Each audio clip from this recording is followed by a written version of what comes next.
and here's why.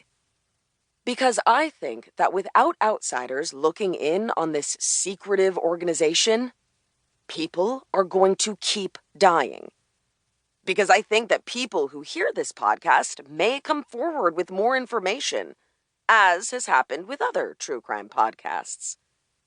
And because I think that you, all you listeners, can solve a crime that up until now, no one even thought was a crime.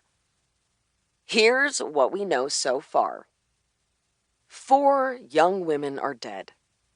The first died in March of 2015, and the most recent died just last week. All of these deaths have taken place within 20 miles of each other, and 3 have occurred near the same short stretch of highway that runs along the east coast of Seneca Lake.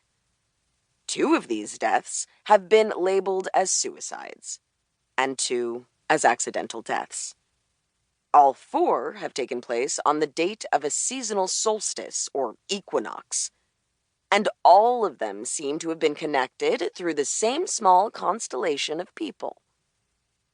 I'll be walking you through the details of these cases and trying to get to the bottom of what happened with each of these young women. And, ultimately, I'll be trying to make sure that we find justice for all of them. Hopefully, along the way, we'll also talk a little about why this story is important and its place in a larger context of stories about violence, particularly violence against women.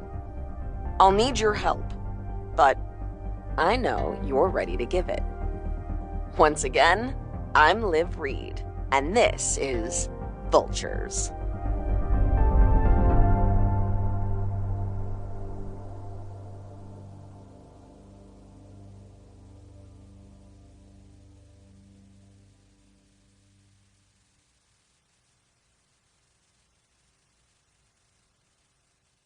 Chapter 1. The thing my goddamn manager doesn't understand is that I don't need to go on a retreat. Exhaustion, she keeps saying to me, whining on the phone like I'm a 3-year-old who needs to go down for a nap. I'm not a stubborn toddler. I'm a grown-ass human who knows what she needs. The problem, as everyone keeps informing me, is my image. Apparently, it's acceptable to be a fragile starveling with dark circles under her eyes. But it's not okay to lie down in the middle of Mercer Street after a friend's vernissage and later have a well-documented meltdown in front of your ex's apartment. A thin line, apparently, between glamorous self-destruction and mental illness. The latter, I am told, is what currently plagues me.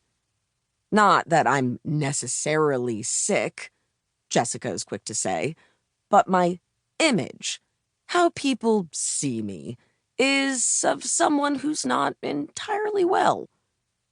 I've gone from being cutely disastrous to acutely unhinged. Not a good look, everyone says. I find it hard to care. But then, that's what the team is for. It takes them 48 hours to convince me to go on the retreat. I spend the entirety of these 2 days and nights in my Soho loft, trying, unsuccessfully, to wean myself off the medications that have been part of the daily fabric of my psyche for nearly 5 years. The drugs are a symptom, not the problem, Jessica keeps saying, in measured tones when she calls me every 6 to 8 hours. We just have to focus on getting you well. Then everything will fall into place. Everything. The movie isn't totally off the table. It's still a possibility. If you get well. The retreat they want to send me to sounds ridiculous. I mean, every spiritual retreat does. Center yourself. Rid yourself of toxins. What even are toxins? Find your secret self.